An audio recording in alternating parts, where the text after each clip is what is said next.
Welcome to the Ken Harbaugh Show. We've got Kris Goldsmith back. He leads Task Force Butler, which is an organization that tracks and exposes extremists in our midst to hold them accountable socially, financially, huge track record of success. But you got your work cut out for you, Kris, because there are 1,500 more back on the streets with Trump's pardons. I should say 1,500 minus one, because we just got reports that, and I shouldn't be flip about this, but one of them got into a standoff during a traffic stop with a police officer and was shot and killed, making the point that these are not all good people. These are not all innocent bystanders who were caught up in the moment. They're going to seed chaos across the country. Yeah. I mean, what is most concerning to me is that Donald Trump specifically named so many members of the Oath Keepers and of the Proud Boys in his order granting clemency and pardons. That is a presidential seal of approval for domestic terrorism. You know, I think that one of the big mistakes that the Biden administration made, and Merrick Garland, in hindsight, I think was a poor choice for Attorney General. I think that the Biden administration should have defined what happened on January 6th as terrorism, as Ted Cruz did in the immediate aftermath. Right? This isn't a word that I'm just pulling out of nowhere. The federal definition of terrorism is the use of force or the threat of force to coerce a government or civilian population for political ends. That is what January 6th was. And Donald Trump just gave two terrorist organizations, the Oath Keepers and Proud Boys, the presidential seal of approval for committing terrorist attacks. What are you hearing through your intelligence contacts in this world about their morale, about the state of thinking of the Proud Boys and the Oath Keepers and these organizations that you track? They are, everyone from the far-right neo-Nazis who don't think of any political solution. They like Trump because he's a chaos agent and they hope that he collapses the United States so that they can engage in their race war, to, the MAGA grandmas who just want to see Democrats, have miserable lives. They are filled with energy right now. All of these extremists who the core of their belief is not really they want to make America great again. They want to hurt other Americans, right? That's the core of MAGA is I want to take things away from everyone else. It's not I don't have enough and I need to work for more. It's they have too much and I want it, right? That is the MAGA ethos. So everyone who subscribes to that MAGA ethos is seeing what Donald Trump is doing, granting freedom and pardons to felons, granting freedom to people who not only coordinated the violence on that day, but engaged in doing things like attacking police with intent to kill. Again, the core of MAGA being trying to take things away is consistent with the MAGA bomber from the first of the year, the veteran who blew himself in a Cybertruck outside the Las Vegas Trump Hotel that the media seems to have forgotten about. Just 3 weeks, less than 3 weeks after a MAGA terrorist blew himself up with the explicit purpose, he wrote this down and police released these statements, that he wanted to start a war, a purge of DC, of Democrats. Donald Trump goes in and pardons 1,500 terrorists. I mean, it is crazy to me that I have not heard people in the media connecting these two things. You have a MAGA terrorist blow himself up in a high-profile event, calling for a literal purge. He used the word purge to kill Democrats. And then less than 3 weeks later, 19, 20 days later, we have Donald Trump pardon 1,500 more MAGA terrorists. So we are going to see more MAGA terrorist attacks in this country because of Donald Trump creating this permission structure. It's not just a failure of legacy media to identify the threat and make people aware of it. It feels like there's a significant lack of leadership among the opposition, the political opposition, maybe not the opposition in the streets, but among the political opposition. The energy you describe on the right doesn't seem to be provoking the necessary response. Am I just a jaded Democrat looking for excuses, or do you feel a little bit disappointed as well? No, I think you're right. I mean, I noticed from, I'm all over social media, right? I've noticed from engagement, from watching other content creators, from watching consumers of content like we're creating right now, a massive drop off. I mean, the TV ratings said that like MSNBC, which is heavily associated with the Democratic Party and Democrats watching, like their ratings plummeted, right?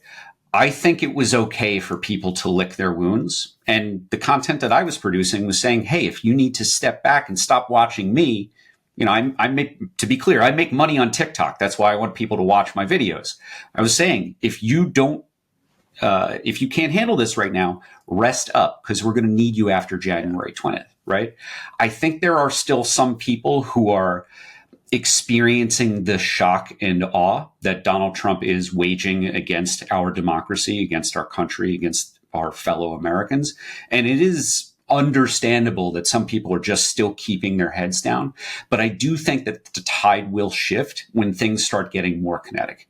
The ICE raids have already, you know, a veteran last week was detained. Someone who served in uniform was detained because he was brown, right?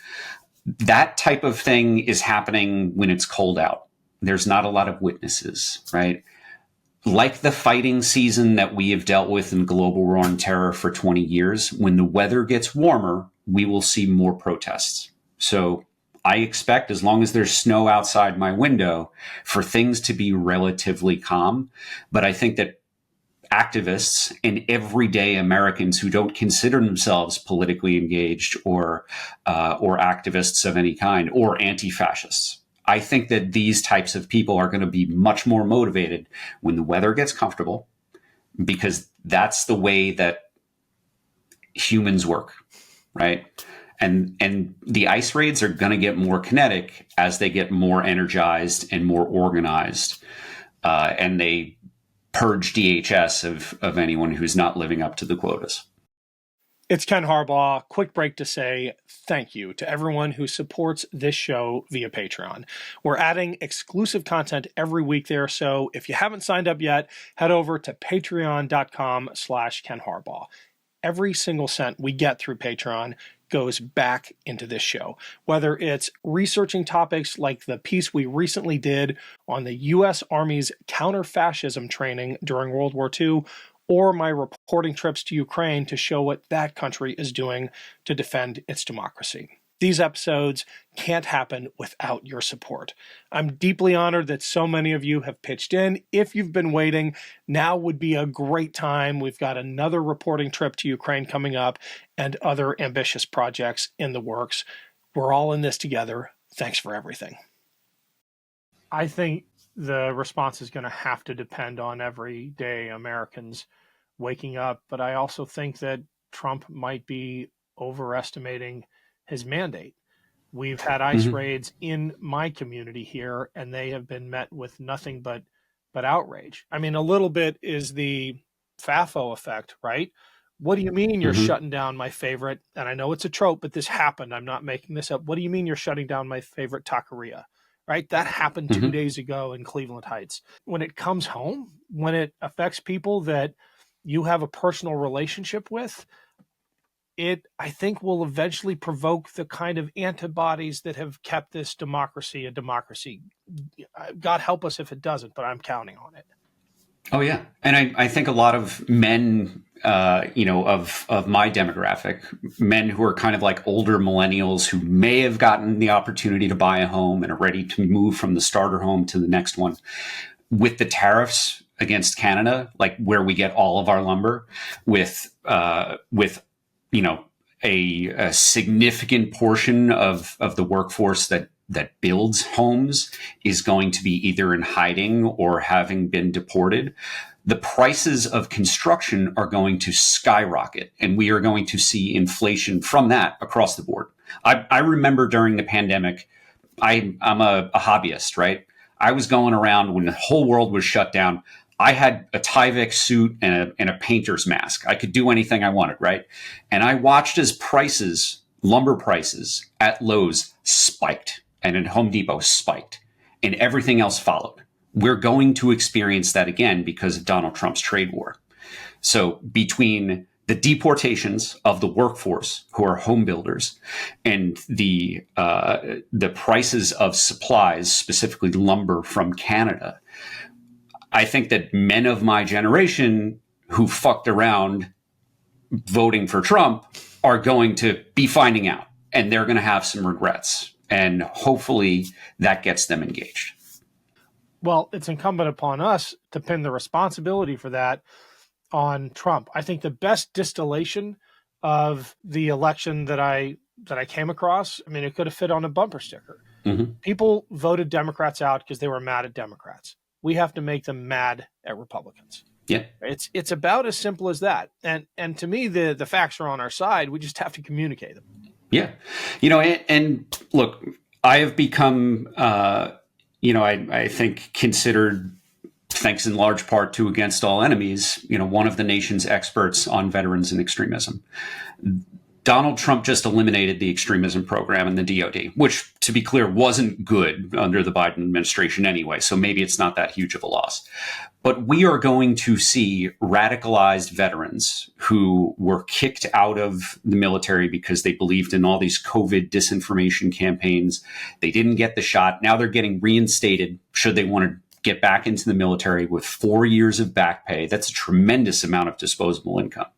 Those people who have, a lot of them became like MAGA influencers after they, became a martyr for the cause, refusing the shot. Now they're back in the military, and they're going to be in positions of leadership because they'll have an extra 4 years of time in service that they didn't serve. Right. So we're going to be having MAGA people who are immersed in the disinformation bubbles, who were not in uniform, who, when we were in uniform, we didn't have time for disinformation. Right.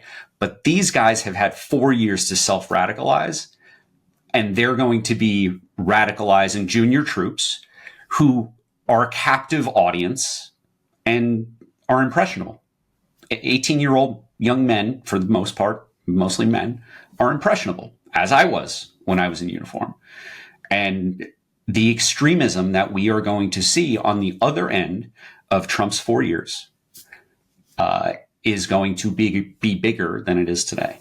And it's going to be with us for a long, long time. I mean, we are sowing seeds that will, there's a Supreme Court quote about they will bear terrible fruit for decades to come. You kind of blew past this point.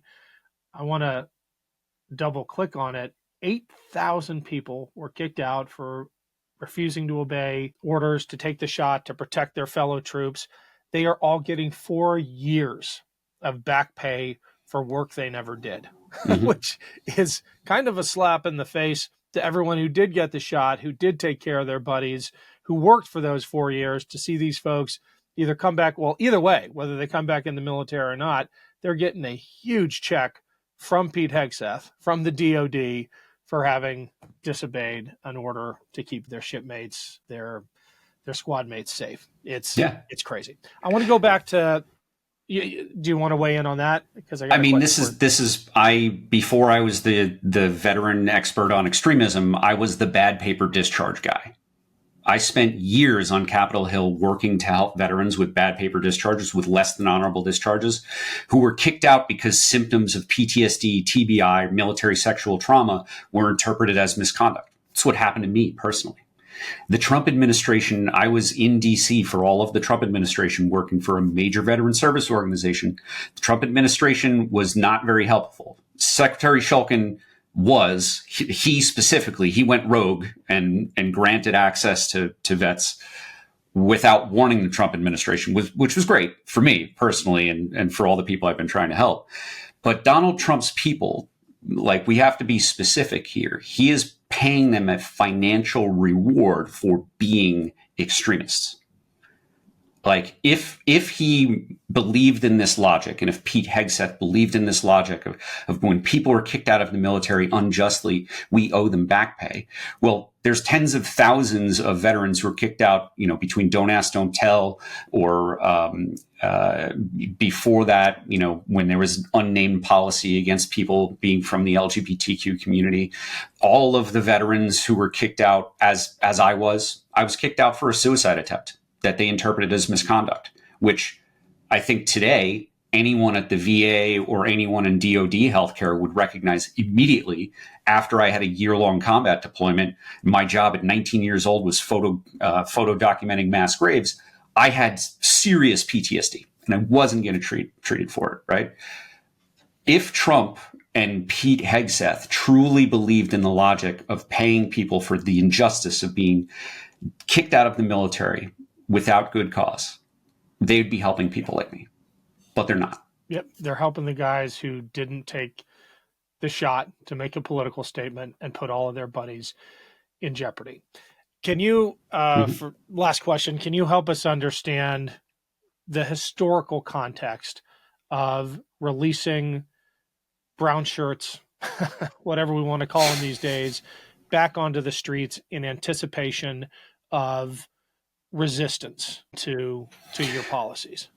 Yeah. So there's a history of when authoritarians come to power, Adolf Hitler being the most famous one, of working their way into a position to pardon their old buddies, to pardon the unsuccessful, unlawful militiamen and fascist street gangs who were arrested and who were tried and convicted, rightfully so, under the rules of democracy, given due process, right? Adolf Hitler attempted to end democracy in Germany long before he became the chancellor. He participated and led the beer hall push, and the Nazis tried to end democracy in Germany there. They failed. He was given a relative slap on the wrist. And when he came out, much like Donald Trump getting a slap on the wrist for all of his felonies, when he came out, he was much more powerful.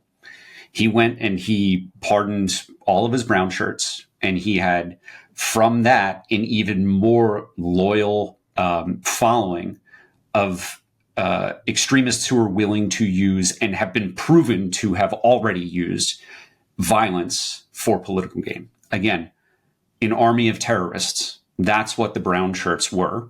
That's what the Proud Boys and the Oath Keepers are today. And Donald Trump has had Stuart Rhodes already showing up at his events and sitting in the VIP section. Do you think the character of the brown shirts, of the Oath Keepers and Proud Boys is going to change in that it'll professionalize? Are they going to get infusions of cash? That's one of my big fears. They were kind of mocked by other veterans for a long time. Mm-hmm.